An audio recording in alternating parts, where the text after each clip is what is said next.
오늘 요나서 제1장 1절로 16절 말씀을 중심으로 도망하는 요나와 찾으시는 하나님, 이런 제목으로 하나님 말씀을 재상고하고자 합니다. 도망하는 요나와 찾으시는 하나님, Jonah flees and God seeks. 도망하는 요나와 찾으시는 하나님. 도대체 요나는 무엇 때문에 도망쳤는가? 그리고 하나님은 왜 찾으시는가? 이런 핵심적 내용을 중심으로 살펴보고자 합니다. 이미 말씀드린 대로 요나서는 자유주의자들이 주장하는 것처럼 역사성이 없는 것이 아니고 우리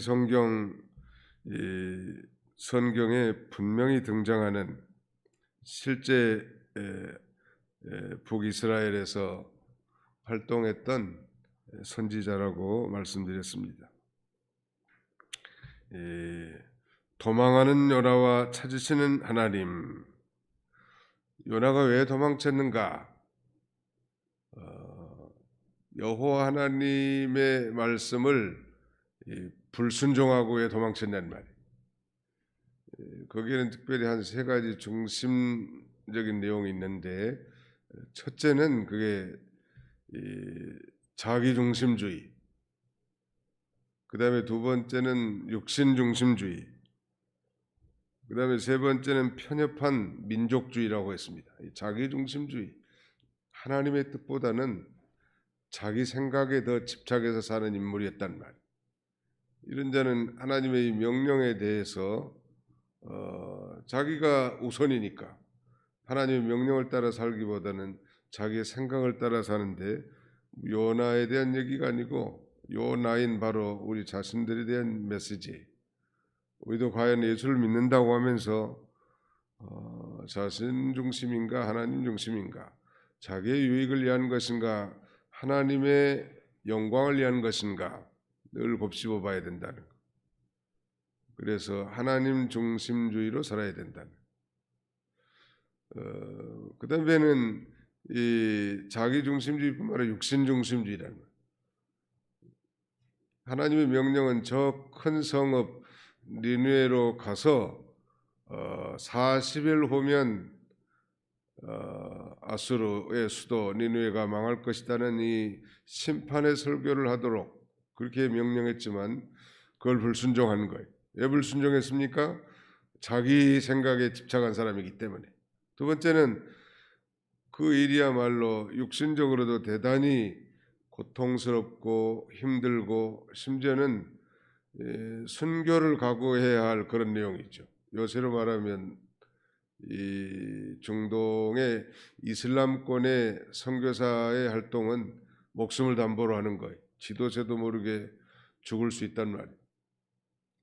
다른 자유진영의 복음 가서 증거하고 기독교의 우호적인 나라에 가서 복음을 증거하는 것은 쉬운 일이지만 적국에 가서 말이죠, 복음을 증거한다는 것은 육신의 고통과 심지어는 순교를 당할 수도 있는 그런 위험천만한 지역이기 때문에 불순종했다고 볼 수 있고, 가장 중요한 건 울트라 내셔널리즘, 즉 편협한 민족주의.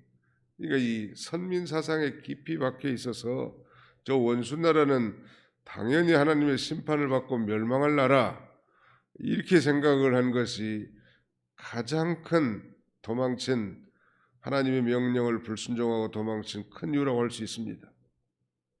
유대인들은 이 아브라함의 후손으로서 아주 깊은 선민 사상에 뿌리 박혀 있단 말.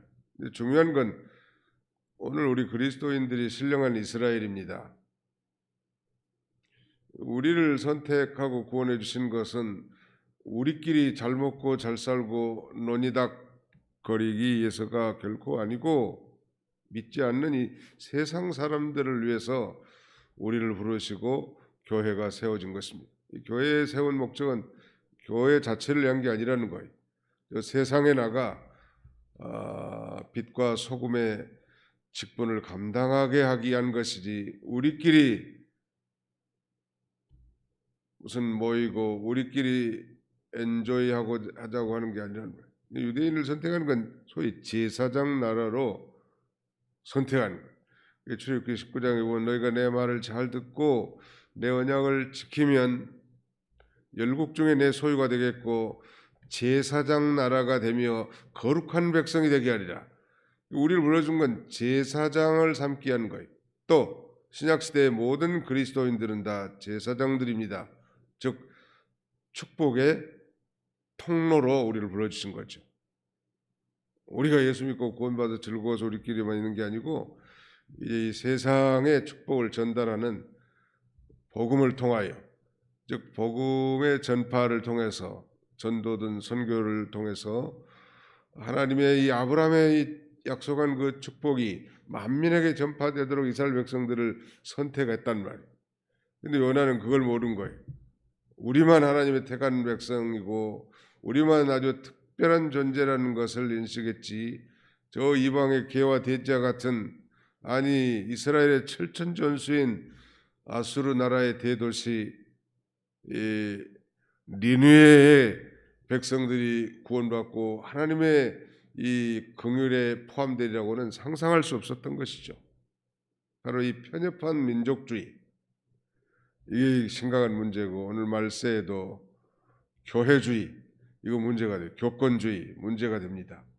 가장 중요한 핵심은 복음을 전해서 영혼을 구원하는 일을 이 지역에 관계없이 국경을 초월하여 민족을 초월하여 증거할 사명을 우리에게 주신 것입니다. 이거 정말 시골 구석지 할머니라 할지라도 그 할머니의 기도는 전 세계를 품어야 하고 또 전 세계의 선교사를 위해서 기도해야 하고 하나님 나라가 확장되도록 위하는 우리 교회다. 뭐 듣기는 좋지만 예수를 구주로 믿는 모든 지구촌의 교회는 이 그리스도를 머리로 한 공동체인 것입니다. 교파와 교단을 초월해서 우리 교단과 우리 교회, 이거 주장은 아주 위험한 거예요. 그건 그 속으로 자기가 자부심을 가지고 사는 건 좋지만 아무튼 예수를 구주로 믿은 모든 그리스도인들 다 형제고 자매란 말. 말씀드린 요새는 우리가 곧 제사장이란 말. 모든 신자는 다 제사장으로서 바로 이 제사장의 역할을 하는 건데, 그 제사장이 하는 일은 자기도 육신의 허물로 인하여 제물을 가지고 하나님 앞에 제사를 드려야 되겠지만 다른 사람도 하나님 받으심직하도록 인도하는 일, 이게 중요한 일이에요. 우리 자녀손들, 가족들, 이웃들, 친지들, 다른 민족들에게도 이 복음을 증거해서 이들도 예수 믿고 그 살아계신 그 하나님 앞에 영광을 돌리도록 해야 하는 것입니다. 바로 이 도망친 이유는 그 세 가지가 핵심이라고 할 수 있겠고요. 그러면 왜 하나님을 찾으시나? 바로 이 그 사명을 감당하는 게 하나님의 뜻이죠, 지금. 그러니까 그 사명을 감당하게 하시려고 저 배 밑층에서 깊이 잠들어 있는 요나에게 당신의 사역자로 삼으신 그 풍랑을 보내서 배를 흔들고 마침내는 그의 입으로 고백한 것처럼 자신을 그 바다에 던짐으로 바다가 잔잔하게 했고 큰 물고기를 내비해서 다시 사명자로 쓰게 하신 것. 하나님, 오늘 우리 가정에, 내 삶의 반경에 이런 어려운 일이 있는 것은 우리를 두려움을 주고 뭐 공포심을 자아내게 하려고 하는 게 아니요. 그 사건을 통해서 하나님의 메시지, 하나님의 뜻을 찾고 나를 부르신 하나님의 그 소명이 무엇인지 이걸 깨닫고 순종하게 하게 하는 것입니다. 당장 뭐 회개하니까 풍랑이 잔잔해지잖아요. 그 회개는 반드시 뭐가 따라야 된다? 책임이 따라야 돼. 이 풍랑이 바로 나로 인한 것이다고, 나를 들어 바다에 던지라고, 그러면 바다가 잔잔해질 것이라고. 그 죄에 대한 그 책임, 회개는 반드시 책임이 따르는 것입니다. 뭐 입술로만 주님 회개합니다, 그러면서 눈물 몇 방울 흘리는 것이 회개가 아니고, 그 회개에는 반드시 회개의 열매가 맺혀야 돼. 고통이 수반되고 물질이 손해가 날 수도 있지요. 과거에 우리 인류의 조상 아담과 하와는 그들이 범죄하고 책임을 지기보다는 서로 다 전가하잖아요. 하와는 뱀에게, 그다음에 아담은 하와에게. 그것은 진정한 회개라고 할 수 없지요. 또 그 후에 그의 아들들이 살인 사건이 일어났죠. 가인과 아벨. 형 가인이 아벨을 죽여놓고도 나 아벨이 어디 있는지 모른다고. 이거 다 책임에 대한 전가인데, 그건 진정한 회개가 아닌 것입니다. 자기가 책임을 지는 거예요. 요나가 선지자다운 면모죠. 비록 육신을 입고 하나님의 뜻을 거역하고 딴 길로 갔지만, 그래도 이 일이 나로 말미암은 것인 줄 알고 자기가 던져져야 풍랑이 잔잔할 것을 요나는 안 거예요. 요나. 우리가 이런 일이 개인적으로도 있을 수 있는데, 그때 자기가 책임을 지고 특별히 가정에 어려움인 일이 있을 때 신앙의 호주들 자기가 책임을 지고 자기가 하나님 앞에 엎드리고 나갈 때 하나님이 다시 그를 권고해 주신 것입니다. 도망치는 요나와 찾으시는 하나님. 왜 도망쳤고 왜 찾으셨는가? 우리는 결코 여호와의 얼굴을 피할 수 없다는 것. 오늘 본문에는 특별히 여호와의 얼굴을 피한다는 표현이 3번이나 등장하거든요. 여호와 하나님이 무슨 얼굴이 있겠어요? 형상이 없으신 분인데. 그런데 마치 여호와 하나님이 형상이 있는 것처럼 표현한 성경적 표현을 우리는 신학적으로 신인 동성론이라고 합니다. 마치 하나님이 인간의 모습을 가졌다고 생각하는 사상인데, 하나님의 손, 하나님의 얼굴, 하나님이 손도 없으시고 얼굴도 없으신, 형상이 없으신 분이면 그렇게 표현한 것은 곧 특별히 하나님의 얼굴은 하나님의 임재를 가리키고, 하나님의 손은 하나님의 역사하심, 일하심을 가리키는 것입니다. 그러니까 하나님의 면전에서 떠났다 그런 말이 말하잖아요. 다른 표현으로 말한다면 성전도 하나님의 임재의 처소니까 구약 시대에 성전을 떠난 게 곧 하나님을 떠난 거라고 말할 수 있겠죠.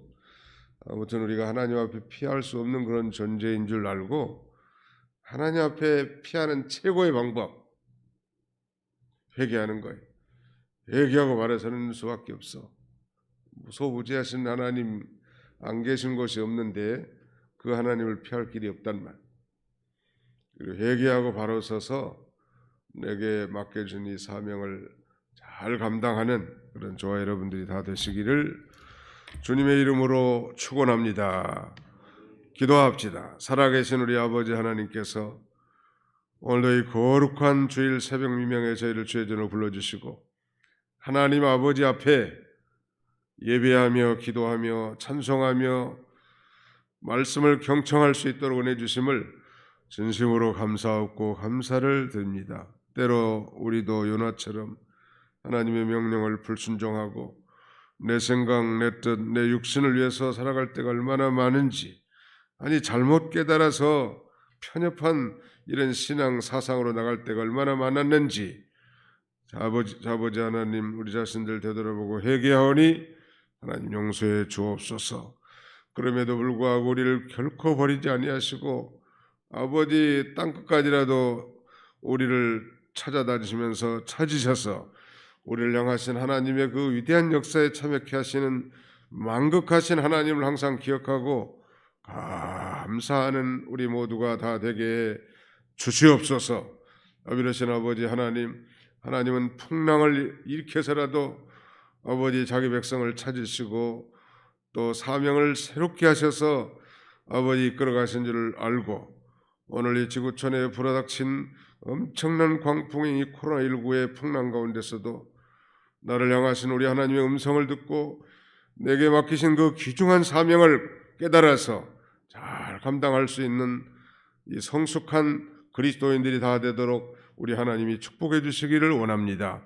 오늘도 우리가 드리는 모든 예배, 하나님이 흠양하시되 마음과 정성과 뜻과 물질을 다 기울여 온전한 예배가 되게 하시며 또 현장 예배나 온라인 예배 모든 드린 예배자들을 하나님이 축복해 주시옵소서. 우리의 모든 예배를 통하여 하나님 홀로 영광 받아주시길 원하옵고 우리를 죄에서 구속해 주신 예수님의 이름으로 기도하옵나이다. 아멘.